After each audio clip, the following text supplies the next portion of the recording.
All right, folks, I think we went over this one last month, but it's still here and now it's flowering, which makes it even easier to find. And I am talking about common cinquefoil, often mistaken for wild strawberry. You can probably see why, but now that it's flowering, we can easily differentiate it from wild strawberry, as it has a yellow flower and strawberry has a white flower. But it does have these really cool, super similar leaves with 5 ridged petals. Cinquefoil.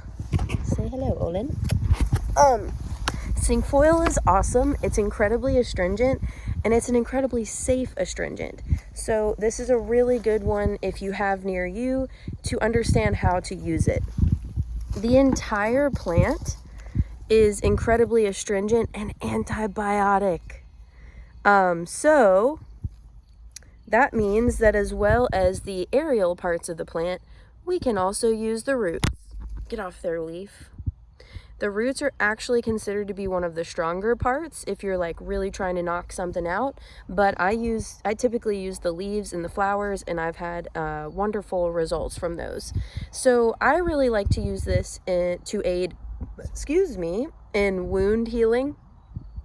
Similar to our other friends that we're going to talk about continuously forever and here in a moment, fleabane and plantain, it can really help to slow or stop bleeding. It can really help to speed the recovery of wounds. Remember, astringents help contract tissues, so that's why it's helping to speed up that recovery. They're anti-inflammatory and antioxidant, which means so many things. All this said, we can also, I say this every time, but we can draw some conclusions about astringent herbs, especially ones that are antioxidant and anti-inflammatory. They're naturally going to be really good for things like a swollen sore throat, gastrointestinal issues, irritable bowel, hemorrhoids, etc. I have used cinquefoil in combination with raspberry leaf, goldenrod, and plantain as a really great sitz spray for my friends after they give birth, just to help like contract and tighten, and also help with any sort of hemorrhaging of the tissues in that area. So this is a good one to have. You can absolutely dry it to keep it on hand, or you can just get familiar with it. So if you're out and about and you happen to get hurt or have something going on that common cinquefoil can help you with, you know how to identify it and how to use it. You can tincture it, you can make a tea from it. My favorite way to use it is topically, so I typically infuse it fresh into witch hazel to have on hand.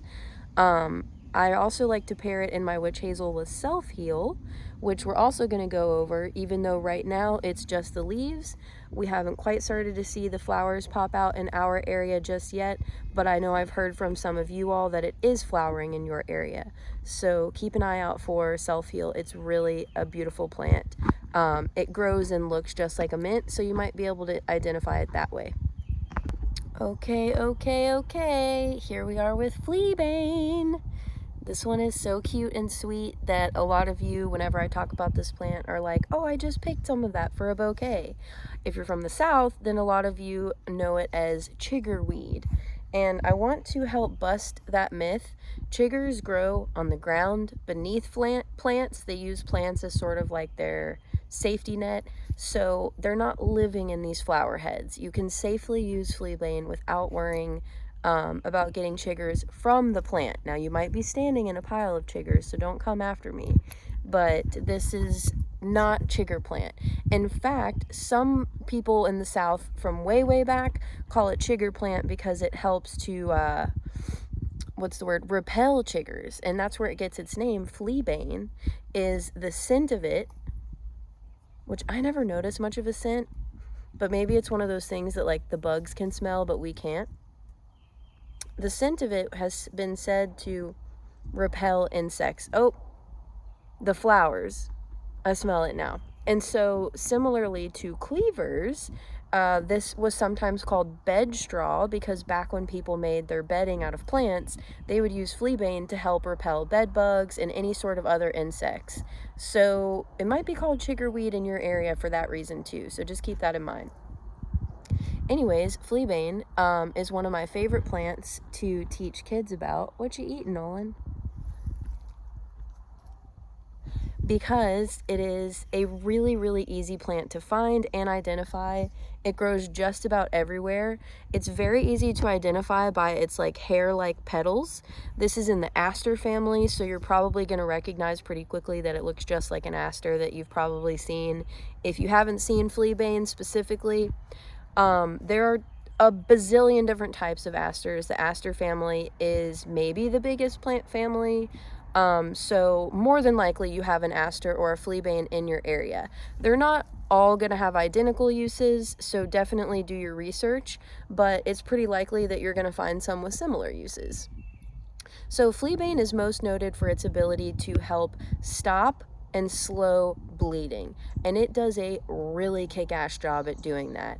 You can use it directly on a wound, you can make a tea from it, you can make a tincture from it, you can make an oil infusion from it. Use it however you want to. I even have heard of internal uses of helping stop bleeding. Some of you might know Leah Larabelle if you're local to Nashville. She used fleabane. She made a strong decoction, a tea, and she would add about an ounce or two of it to her dog's water that was internally bleeding every day. And this helped him to stay alive much longer than the vet had anticipated and to live a happier life while he was with him. So fleabane is pretty bomb.com. I always get questions from people whenever I say a plant helps to slow or stop bleeding.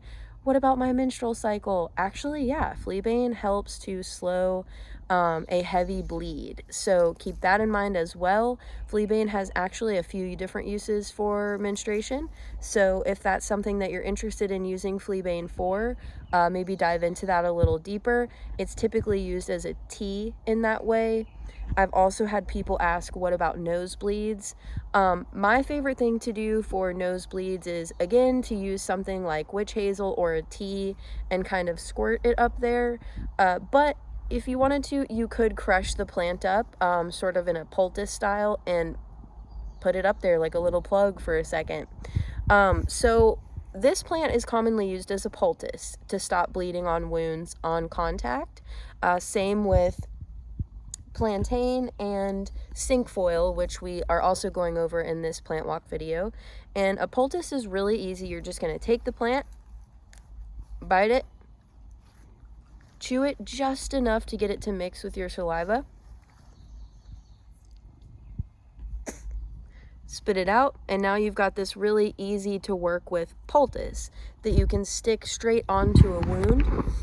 It's a little more difficult to take just a dry plant head and hope that it sticks to a wound. So here we are, fleabane, our awesome blood slower downer stopper. I'm going to put this in the same category as a lot of the other plants we're talking about today. It's very much a tonic herb. It's easy to find. It's easy to use. It's safe enough to teach your kiddos about. So this might be a good plant walk to share with your kids. That said, I'll try to refrain from using any curse words. So I'm getting ready to show you all some plants in my garden bed. However, these plants grow wild in this area. I have transplanted them to my garden bed just to make it a little easier to keep up with them. So just keep that in mind. And what I'm going to show you is, I have so many good things in here. Which one should I show you? Well, I was planning on coming here to talk about Sweet Annie and self-heal. So let's start there and maybe we'll move on to some more. Now, if you haven't smelled an artemisia before, such as mugwort or wormwood, they are incredibly pungent and they smell very similar to sage.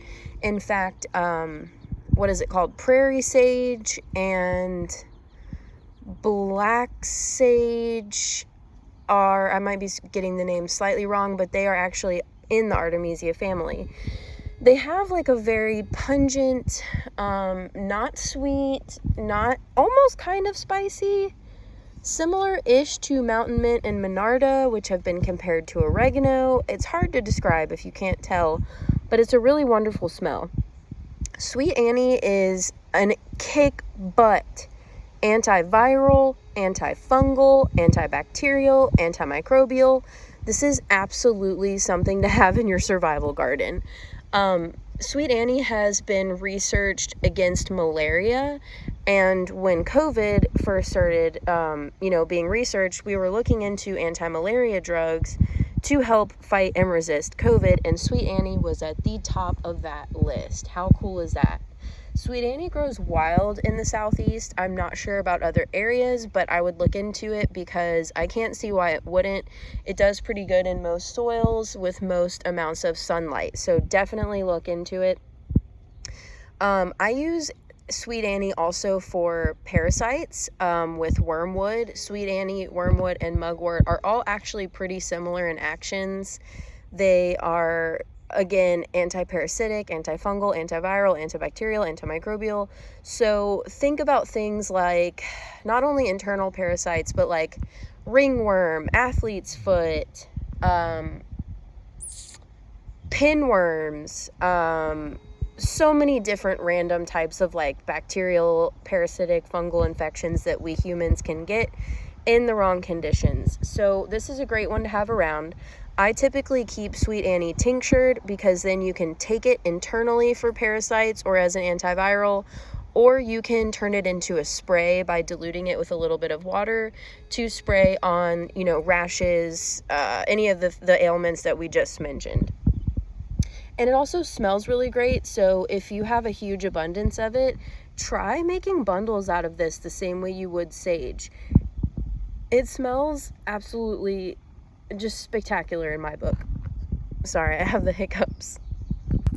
And I guess while we're in my garden, we'll go ahead and talk about the other things that are here because all of these can be found growing wild. So you can find them wild in your area or you can plant them. Excuse me, Tito. Can you please get out of my way, bud? Okay, hold on. Okay, where to even begin with yarrow? So this is a transplant from in the wild. So this is the wild variety that we have here in the southeast.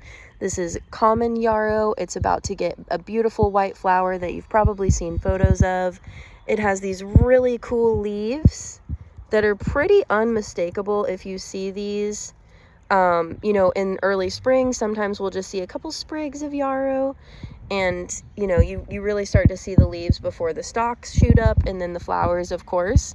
And the cool thing is these leaves are just as potent as the flowers. So you can use this plant the entire time that it's above ground. This plant is insanely antimicrobial. I use this plant for absolutely everything. And this is definitely also considered a survival herb to have in your garden, because it is also antibacterial, antifungal, antiviral, antimicrobial, anti-everything. So we love to use yarrow tincture, similar to what I was saying about Sweet Annie, because you can take it internally, you can use it as an oral rinse, you can spray it topically, you can do whatever you need to do with it. Some of you have probably tried our oral rinse called Swish.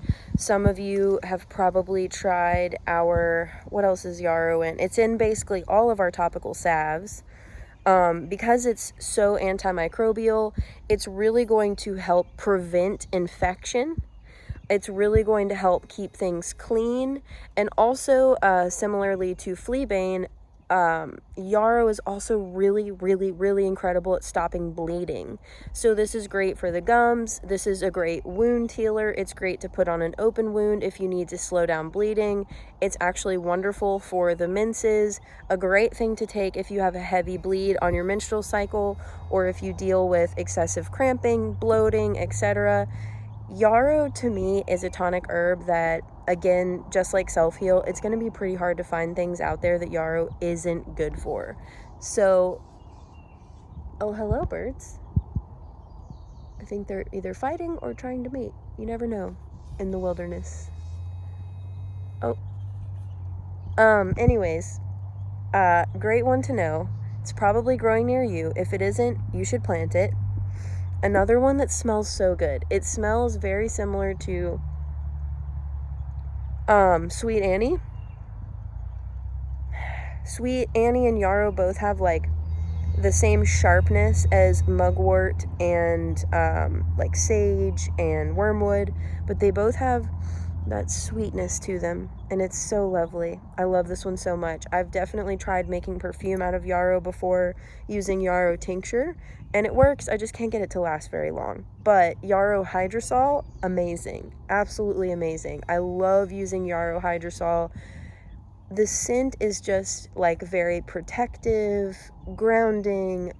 It like helps me align with my confidence and just feeling rooted and grounded and solid in who I am and whatever I'm doing. And like I said, it also has sort of this protectiveness about it. So use it internally, use it externally, use it as a perfume. Get yourself a hydrosol, a room clearing spray. Just use yarrow, whatever you do.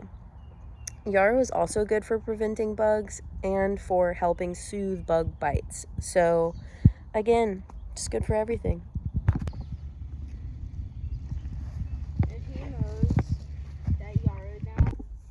I am here with motherwort. If you've ever taken motherwort before, you understand why it's often described as a warm hug, which is why I'm hugging mine back right now. When it's this tall, it's one of my favorite things to do. You can see it is getting ready to bloom. That's what those little nodes are in between the leaves. It gets a really sweet mint-like flower on the top. Let me see if any of them are blooming. I don't think they are. They've got very distinguishable leaves. Motherwort is an amazing plant. I absolutely love it. We use it a lot. It's in our heart blend. It's in just about any blend we ever make for like grief and sadness.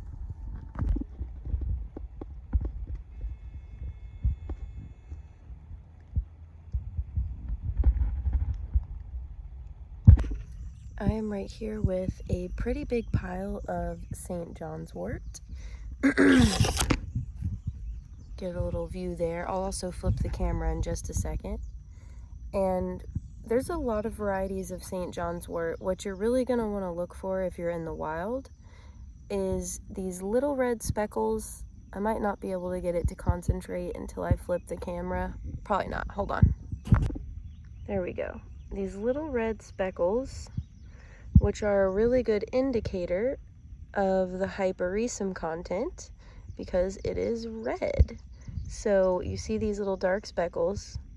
Now let's pinch a bloom and see if we can get some hypericum.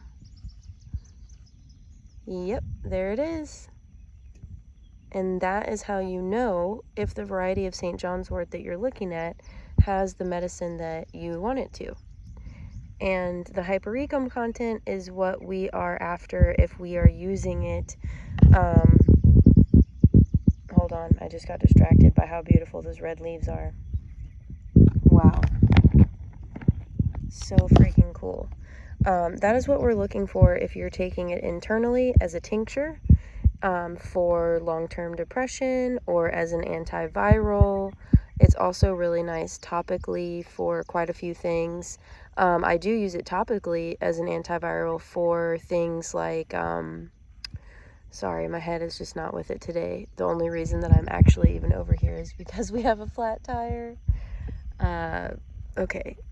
For things like mouth sores, cold sores, which is a viral thing. So using like lemon balm and St. John's wort topically in that case is really nice. But I typically like to use the blooms for a tincture and a really potent oil for nerve pain.